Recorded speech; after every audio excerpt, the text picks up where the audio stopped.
Hey guys, it's Esther HMB in the building. Hi. Omotola Jacob. No, welcome to Bread and Wine. I'm Omotola Jacob, and this is. Just try to. I'm just trying to be friendly sometimes. You take dates. Hey beautiful family, welcome to yet another exciting episode of Bread and Wine with Omotola Jacob. And this is Omotola Jacob, obviously. Yes, for those joining us for the very first time, welcome to Bread and Wine. Bread and Wine is about Jesus. Before he died, he gave us the unleavened bread, and he said, "Take it, this is my body, which is broken for you. This do often in remembrance of me." He also gave them the fruit of the vine, and he said, "Take, drink, this is my blood that was shed for you. Do drink this in remembrance of me." So basically, Bread and Wine is everything about Jesus, us, and love.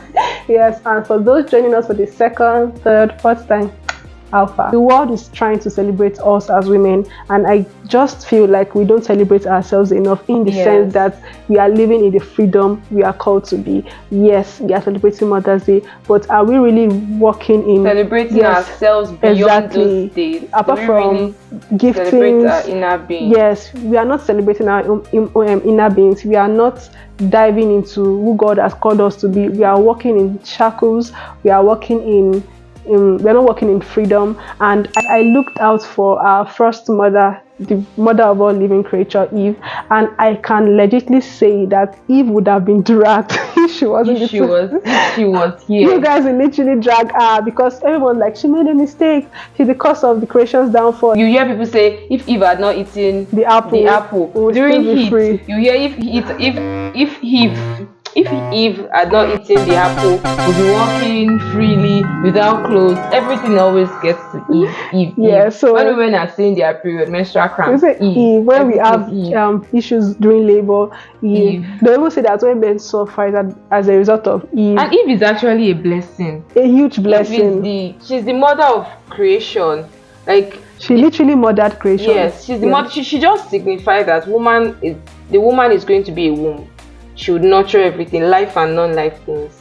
And Eve is more than what we restrict her to, what we limit her to. I feel that Eve nurtured creation. Yes, she did. There was no way she could have nurtured creation without her pitfalls. Yes. No nurturing could come from being perfect, because life didn't even start when she was not in the world. So Eve literally nurtured creation, and we are going to talk about it right from the beginning. So today's verse is all the way from Genesis chapter 3. Yes, I would have read the whole part of Genesis chapter 3, but I think it's like a huge turn. It's long and all that. So we are going to go through bits and bits of the Bible verse. So we are taking our verse from Genesis chapter 3, verse 1 to 20. But for the first intro, we're going to Genesis chapter 3, verse 11 to 13. So the Lord God said, "Who told you that you had no clothes? Have you eaten fruit from the tree that I said you must not eat?" The man said, "It was the woman that you put here with me. She gave me some fruit from the tree, so I ate it." Then the woman said to God, "Why have you done?" No, God said to the woman, "Why have you done a thing like that?" The woman replied, "It was a snake. The snake deceived me, so with a lie, so I ate the fruit." Coming from that short story changed a lot of things for narration, and I feel like the woman indulged with the snake, yes, but would you call our indulgence a mistake? Yes, it's a mistake. Not this mistake that we say, "Oh, that was a mistake," and we think we should just let it slide. It was an error, and she shouldn't have been talking to the serpent. But would disobedience be called an error though? An error is a mistake. Yes, there are consequences for errors. Like if you're typing and you mix up, you make a mistake, or there's a typographical error, who does it affect? The quality of your work and the reader. So it's just that if you want to use the word mistake, it kind of waters it down. That's why it's best you always hear people call it a sin, and then you just use the word sin. So it was an error that led to sin. Thank you. It was an error that led to sin. She shouldn't have been talking to the serpent. The serpent God did not give her the serpent as a partner. And the serpent was already, I believe, her husband already knew that he is cunning, because the Bible records that He was like the smartest yes, of the all cunniest creatures. of all creatures. So her husband knew already. Maybe he told her that she shouldn't be talking to the serpent or not. That we don't know. But she shouldn't have been talking to the serpent. If she had not listened to him, I don't think they would have fallen short. I don't think they would have. So all around, is it still a mistake or disobedience? Talking to the serpent. Yeah, indulgence with him. That was the mistake that led to disobedience. Okay, and I honestly felt like she could have walked away, because talking with a cunning creature was not a, but I still feel like she felt like, oh, I have dominion over this thing, so this thing couldn't. But that is what sin is like. It starts with it's just a conversation. It's just going to be a conversation. It's just going to be a visit. It's just going to be a night. Yes, that's how it starts. Like, it looks plain. It looks like it's not going to lead to so much. It looks like there'll be nothing serious. But then, after just 1 foot in, you slide down. I honestly felt like Eve didn't see it coming. Like, she didn't see it like I was going to talk to the serpent and eat the fruit. So she just felt like it's just going to be a conversation. And probably she had been having short conversations like that with the serpent. Speaking of talking and listening to, why did I always feel like the woman was a channel for the man's downfall? Like, we carry something. The serpent could have maybe went to the man directly or something, and you said that the man was not really available, probably was there but was not talking to the woman. But the devil, the devil still used her at that point in time to fall the husband also. Could you just give us a quick explanation on how powerful we are as women? Because the devil clearly saw something that she wasn't seeing. Okay, the woman is a futuristic being. When you tell a woman there is a place you can make money, they'll pay you 5,000, 10,000. The next thing on her mind is, how do I get this money? The next thing on her mind is what the money will do.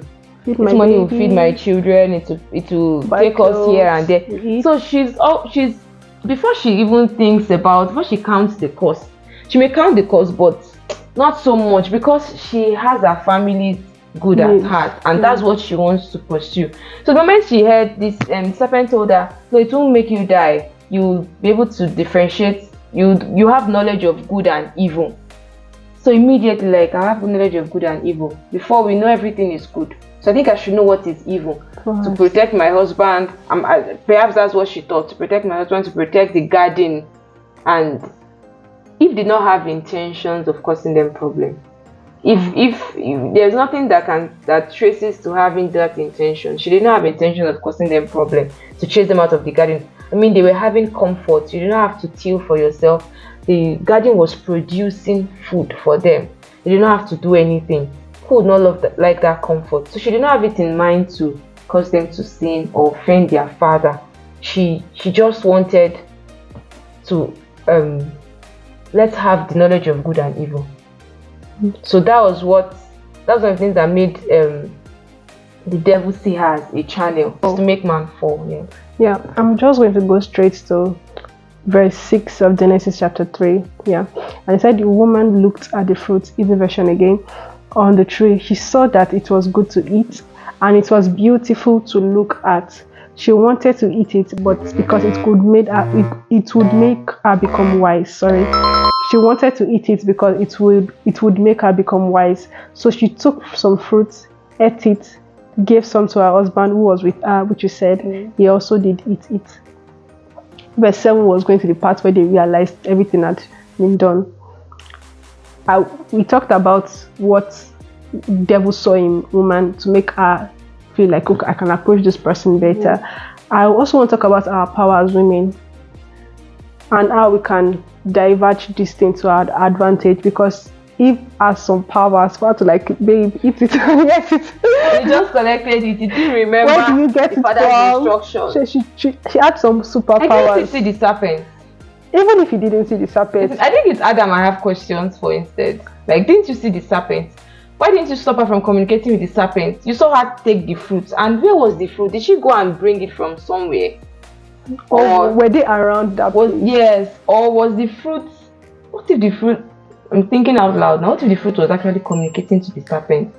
Because What were they doing on that? If it was a tree, To obviously be a yes, tree. the tree. Why were they under the tree? Well- The fruits, because most likely they probably just plucked it. Yeah. And we get to heaven, we'll find out. Now that you thought, you made me think about the fact that she probably, okay, fine, Adam was not here, but she probably took out so they've not eaten the fruit before, obviously, and she's bringing a strange fruit, and she's like, babe, eat.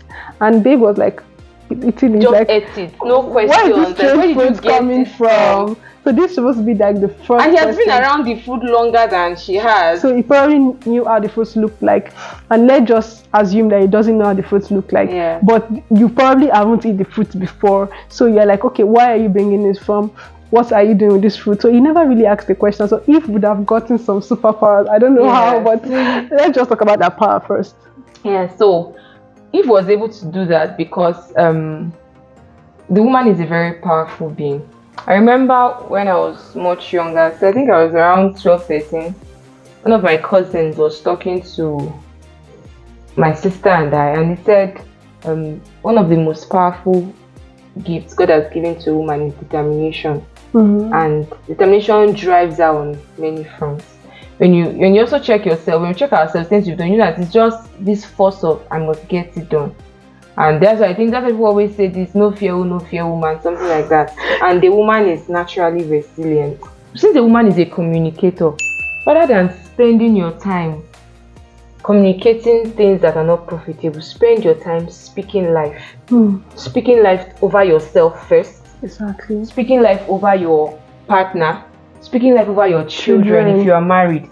And there is this thing, I was reading a book about TD Jakes. It said if you speak to the king in your man, being a woman. Had the lady, her lover, and her lord. I have the book. I've yet said to read if it. you speak to the king in him, he will respond as the king to you. And we can also say if you speak to the king in him, you bring out that king in him, and he can treat you as a queen. So it's royalty knows royalty when they say it. Teach you at the game, she tell you how to speak. Yes. So you can imagine if we move our communication from making noise, gossiping, insulting, slandering, and move it to profitable things like even unnecessary conversation. Which yes, move it to profitable things like praying, declarations, and profitable communications like sorting out issues amicably with your partner. Like you sit down and talk about it. Life, you'll be using it to bring in so much value. When we channel our side to profitable use, it moves from being lost to vision. From loss it moves to vision. I didn't say about how we can harness the provision mindset.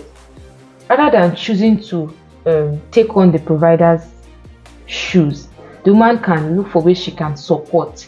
Like they always say, when the man gives the woman a seed, what does she do? She adds life to it and gives him back a baby. So what can you do? Rather than looking for ways to just become a provider and but in the instance of men who don't have jobs, probably they were jobless for maybe a short period of time, and the woman have to step up as the provider, taking up the shoes. Yes, that's a different case. And a woman can leverage God on that. Like according to your word, I'm not supposed to be the provider. Adam was supposed to be Eve's provider. I'm the redeemed. I'm no longer under the first Adam. The Bible says he that cannot provide for his home is worse than an infidel. So she can leverage that and trust God with prayers for provision for her husband, a good job, a better job. Of course, and there are situations where the woman just has to be the provider. Say the husband is dead, or she lost her husband rather, or they're separated and she has to fend for the family. That's a different case. But when the man is there, like as I said, as I used the word, she broke rank. You said something earlier when you said you were redeemed, and it struck me because God pronounced war on the woman Eve. He pronounced war on her and the serpent. He also pronounced war on his seed, the serpent seeds and her seeds. And centuries after, There's this thing that happened. It happened, and after a long while, a woman too was used to redeem man. God used the woman to bring forth life, who would redeem man, our Lord Jesus Christ. And we can see that this woman had been a passage of blessings and curses in different aspects of life. And I will go back to how we can harness our faulty foundations, the foundation of being probably raped, the foundations of probably lack of marriage, the foundations of maybe lack of favor, whatever the foundation has been like in the place of someone like Eve. She had a faulty time. There's a time where man fell, and it was not a good time, obviously, because things had happened afterward. And you could see that after the whole issue, man called her and named her Eve, because she was not, she was without name. She was probably woman or something, but he gave her a name after Adam. So she had an identity. So in despite of the fact that a lot of things happened, a lot of backsplash happened, she had an identity after mother of all living. Adam could have said, you are the cause of everything. Yes. Yeah, he blamed her at some point, but they also got to the point where he called her like, you are the mother of all living. Every living thing in this world will be named after you. We have the identity. We have, so she harnessed identity at the point to being, as I said, a cursing, and at another point she became a blessing, because she's literally the mother of all living. How can we identify from our past to being the fruitful vessels God has called us to be? Okay. And first, talk about the war between the seed of the woman and the seed of the serpent. We've seen different wars, and there are many times that the enemy tried to just cut short man. If you read Judah's daughter-in-law, there was nobody to continue the lineage. But what did Tamar do? She didn't sit down. I love till the child she had belongs to our father-in-law. No. We can see Ruth, and you can imagine, see what was supposed to come out, and see how this same war played out. Naomi lost her husband, Ruth lost her husband, and the other woman too lost her husband. And you can imagine, Ruth is the mother of Obed, is the father of Boaz, is the father of Obed, then Jesse. And you can imagine that was where the Messiah was going to come from. Little did she know. Yes, that was one war. But what did Ruth do? Ruth did not sit still. Ruth was not a believer. She was a Moabite or something. Yes, she was not a believer. She was one of the nations that God would not have. She was not even fit for anything. Yes, you can see how she came into the picture. Something would have ended, but because the woman has risen up, like, my seed must remain on the earth. It just shows that the woman's determination came to play. I must fight this battle. Yes, my seed and the seed of the serpent will always be in war. But since we'll always be in war, my seed must always be on the battlefield. And we must always conquer. And that was what Ruth did. And she stood up. And I think what we always talk about this story is, my God, wherever you go, I will go. Your people will be my people. And the fact that people always say, put yourself out as a woman. Ruth put herself out to Boaz. That was not Ruth's It was a strategic. Ruth was looking for something else. She may not have had so much knowledge, we don't know. But she wanted her own seed. And look at what her seed gave birth to. The Messiah. The Messiah came from that lineage. So how can we turn our pain to gain? I think that's what you're trying to say. How can we turn this the past to, how can we bring out the gem from the past? Yeah. You can see what Adam did. His wife led them out of the Garden of Eden. He didn't do the typical man. Oh, you're responsible for my downfall. You're responsible for this. Some men, just that because they married a woman and they lost their job 3 days after, there is nothing they will not tell her. He gave her a good name. He called her Eve. He would have called her anything. Because God had given him that power to call a thing and it would be as it is. If you had called her something else, I strongly believe that's how the woman would have been. But he said, you'll be called Eve, the mother of all living things. And that's what she is. She's mother of all living things. So, like, I would always, like, we see, and I like to believe, the best wines come from the toughest of processing. They always tell you the most aged wine, the most aged cheese, they're like the best. And gold, how do these precious stones come out? They go through lots of refining, fire, time, and everything. So it's what the woman should do is, no matter how your past has been, what has happened to you, sorry about that, but the world will not come and sit between a pity party. You've got to move on. Yeah, people will come and say, oh, when you tell them your story, oh, I'm sorry about that. What have you done after? And you've just sat around your story. All you get is pity. So we should be able to sit down and Yes, while we are trying to heal from the pain, first find healing through running to God, therapy, Christian friends, and everything. All of those, get help. But while you are getting help, rename that situation. Rename that situation. What do you want it to be? We see lots of people who have gone through, who are victims of rape rather. We see them turn their stories into ministry. They reach out to people. We see women. Because there are numbers. If you want to name them, there are so many of them. There's a program I participated in recently, and 2 women there. They have profound stories. One of them used to be on the streets of Lagos as a smoker, a prostitute, and God rescued her, and she's doing the same now. Another one too she has been called all sorts of names because of the kind of life she lived, because of the circumstances of God is literally waiting. Yes, it's just waiting for you. So when you can look beyond, this thing will not drown me. Yes, it will not drown me. It may have taken some things from you, but turn it to gold. Turn it to gold. In every, like crude oil is a mess until it has gone through fractional distillation. Before you know, it brings out fuel, diesel, kerosene, petroleum jelly. It brings out money, actually. So imagine if the first plant that saw crude oil threw it away. We're throwing a lot. Yes, we should look away from the story and run to your creator. And the only person that can make a message out of a person's mess is God. You must always run to God. He's the only one that can bring glory out of the story. He's the only one that can help you find gain in any pain. So whatever the situation is, you must come to that place where, God, I'm hurting. This is what I've been through. This is my story. This is my life. But I know that you can transform anything. You are good at that. You can turn Jacob to Israel. You can turn Abraham to Abraham, Sarai to Sarah. They had brought Ishmael, but you said it's Isaac that will come out.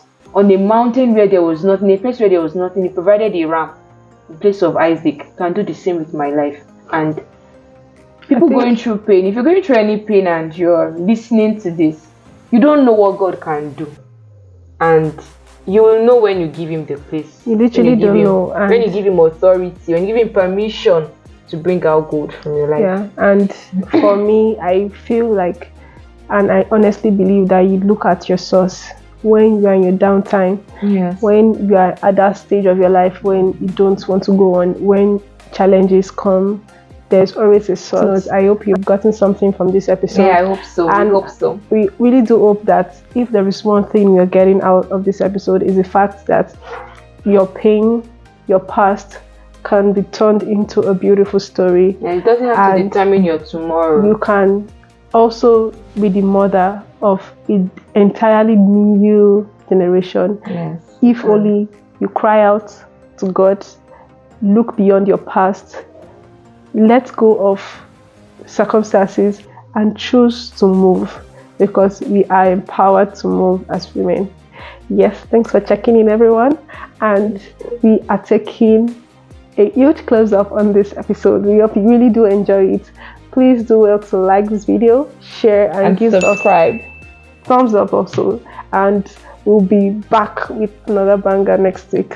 Thank you guys for watching, and do have a blessed time. Bye. Bye. Thank you, Esther.